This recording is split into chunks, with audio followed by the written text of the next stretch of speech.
क्या हम भी एक दिन मरेंगे? यदि हाँ, तो फिर जीवन क्या है? सत्य क्या है? यह शरीर क्या है? आत्मा क्या है? प्रणाम बंधुओं, स्वागत है आप सभी का हमारे YouTube चैनल भक्ति ज्ञान माला में। जैसा कि आपने स्क्रीन पर देख ही लिया, आज की इस पावन वीडियो में हम आपको यही बताने वाले हैं कि जीवन क्या है, और ये ढेर सारे सवाल इसी वीडियो में आपको इनका उत्तर सहजता से प्राप्त हो जाएगा। ऐसा किसने कहा था और क्यों कहा था कि क्या हम भी एक दिन मरेंगे? यदि हाँ, तो यह जीवन क्या है? यह शरीर क्या है? आत्मा क्या है? प्यारे बंधुओं, इन सारे सवालों के जवाब जानने के लिए आपको वीडियो में अंत तक जरूर बने रहना है। प्यारे बंधुओं, कपिलवस्तु में दो दंपत्ति रहा करते थे जिनका नाम था राजा शुद्धोधन और माया देवी। एक बार इनके घर पर एक संत पधारे। संत ने इनके हाव भाव, इनके जीवन को गहनता से देखा और कहा कि हे राजन, आपके घर ऐसे पुत्र का जन्म होगा जो जन्म के कुछ क्षण बाद घर को त्याग देगा और सन्यासी हो जाएगा, उच्च कोटि का विद्वान कहलाएगा, संसार में उसका नाम अमर हो जाएगा।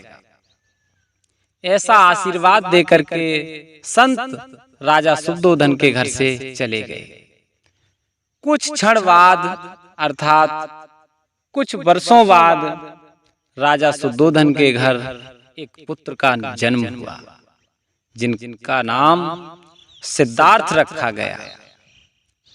चूंकि राजा शुद्धोधन को संत की वाणी याद थी, इसलिए कि पुत्र कहीं बचपन से ही सन्यासी ना हो जाए, उनको घर पर ही रहने का प्रबंध किया गया।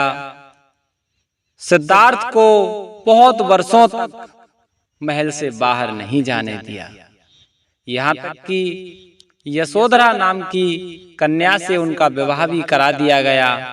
फिर भी महल के अंदर ही उन्हें सारी सुख सुविधाएं प्राप्त होती रहती थीं।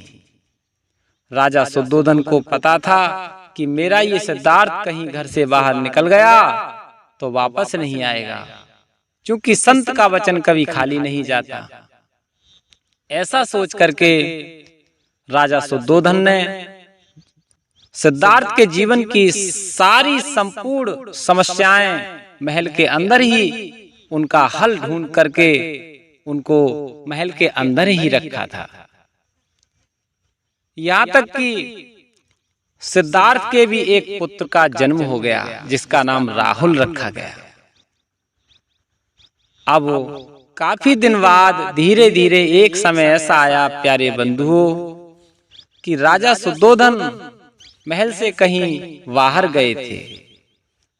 सो सिद्धार्थ को एक मौका मिला और सिद्धार्थ ने अपने मंत्री से कहा, हे मंत्रीगण, आज हम संसार का भ्रमण करना चाहते हैं, क्या हमें रथ पर सवार करके दुनिया नहीं दिखाओगे? राजकुमार की बात थी। मंत्री ने कहा, क्यों नहीं राजकुमार, आइए रथ में बैठिए और मैं आपको संसार का भ्रमण कराता हूं। सो राजा शुद्धोधन के पुत्र सिद्धार्थ और मंत्री महल से रथ पर सवार होकर के दुनिया को देखने चले। प्यारे बंधुओं, देखते हैं तो कुछ नजारा अजीब सा ही दुनिया का है। उन्होंने देखा कि एक बुजुर्ग जो वृद्धावस्था में जीवन जी रहा है, लाठी के सहारे चलता जा रहा है, उसकी काया को देख करके सिद्धार्थ ने अपने मंत्री से कहा, मंत्री, ये कैसा इंसान है? इसके शरीर पर मांस भी नहीं रहा है, इससे ठीक से चला भी नहीं जा रहा, ये क्या हाल है इसका? ऐसा क्या है ये? क्या यही मानव भी है? मंत्री ने बड़ी सहजता से उत्तर दिया राजकुमार को और कहा, हे राजकुमार सिद्धार्थ, अंत में सबकी यही दशा होती है। ये भी इंसान कभी तुम्हारी तरह हृष्ट पुष्ट था, तंदुरुस्त था। वृद्धावस्था में सभी मनुष्यों का यही हाल होता है। तो राजकुमार ने कहा, क्या मेरा भी यही हाल होगा? मंत्री ने कहा, ऐसा ही होगा, ये सत्य है। थोड़ा ज्ञान प्राप्त हुआ सिद्धार्थ को और आगे बढ़े। आगे बढ़ने के बाद 4 लोग एक मृतक को अपने कांधों का सहारा देते हुए शमशान घाट की ओर ले जा रहे हैं। उनकी इस दशा को देख करके सिद्धार्थ ने मंत्री से कहा, हे मंत्री, ये 4 लोग क्या ले जा रहे हैं? सफेद वस्त्र में लिपटा हुआ यह क्या है? मंत्री ने बड़ी सहजता और करुणा से जवाब दिया सिद्धार्थ को और कहा, हे राजकुमार सिद्धार्थ, इसमें एक ऐसा इंसान है जिसके अंदर जीवात्मा नहीं है, केवल शरीर है। और इस शरीर से आत्मा बाहर निकल गई है, प्राण बाहर निकल गए हैं। अब इस इंसान को, इस काया को, इस शरीर को ये लोग शमशान घाट ले जा रहे हैं दाह संस्कार करने के लिए। और यह इंसान मरा हुआ है जिसको ये ले जा रहे हैं। सिद्धार्थ को और अधिक ज्ञान हुआ और सिद्धार्थ ने कहा, हे मंत्री, क्या हम भी एक दिन मरेंगे? मंत्री ने जवाब दिया, हाँ। तो सिद्धार्थ ने कहा, तो फिर ये जीवन क्या है? आत्मा क्या है? प्राण क्या है? इन सब की खोज करने के लिए आखिर सत्य क्या है? वो वहीं से घरबार छोड़ करके भगवान की भक्ति में लीन होते हुए गया पहुंच गए, बोध गया। और बट वृक्ष के नीचे बहुत वर्षों तक उन्होंने भगवान की भक्ति की, साधना की, तपस्या की, अपने जीवन को ईश्वरीय साधना में लगा दिया और उनको ज्ञान प्राप्त हुआ। और वे सिद्धार्थ से गौतम बुद्ध कहलाए, महात्मा बुद्ध बन गए। पूर्ण ज्ञान प्राप्त करने के बाद अब वो जन जन को ज्ञान देने के लिए देशाटन करने लगे, भ्रमण करने लगे कि शरीर तो नश्वर है, एक दिन नष्ट होना ही है, लेकिन इसके अंदर जो जीवात्मा बैठी है, जो आत्मा बैठी है, वह अजर और अमर है, अविनाशी है। वास्तव में वही शरीर का एक अंग होते हुए परम ब्रह्म परमात्मा का पूर्ण अंश है। कहा भी गया है, ईश्वर अंश जीव अविनाशी। ईश्वर का जो अंश है वह आत्मा ही है और वह अविनाशी है।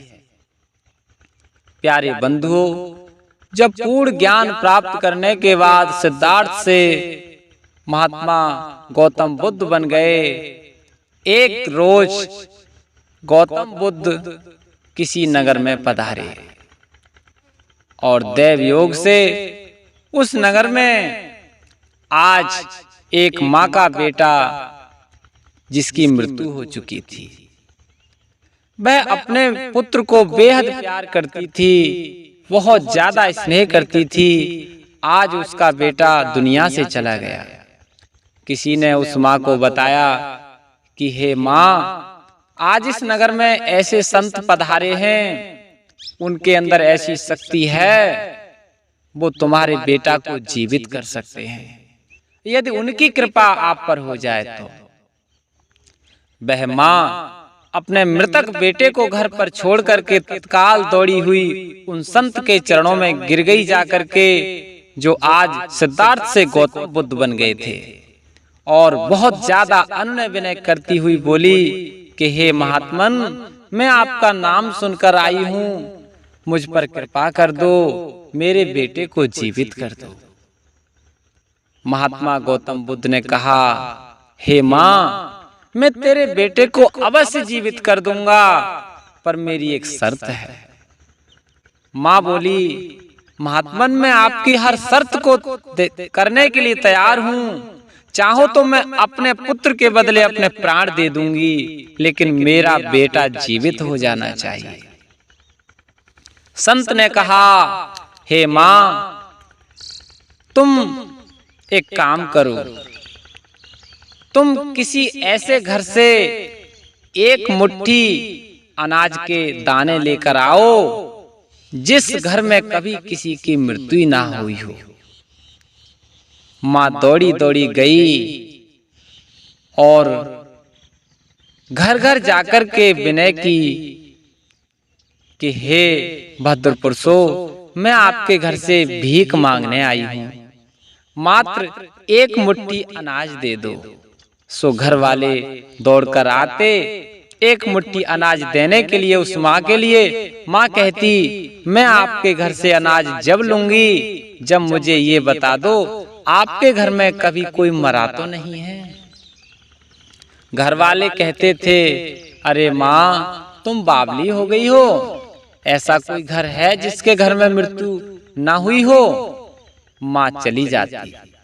फिर दूसरे घर यही सवाल करती, मैं आपके घर से एक मुट्ठी अनाज भीख के रूप में मांगने आई हूँ। घर वाले बाहर आते और अनाज देते हुए कहते, लो माँ। माँ कहती कि हे पुरुषों, मैं आपसे निवेदन करती हूँ, मुझे जरा ये तो बताओ आपके घर में कभी कोई मरा तो नहीं है।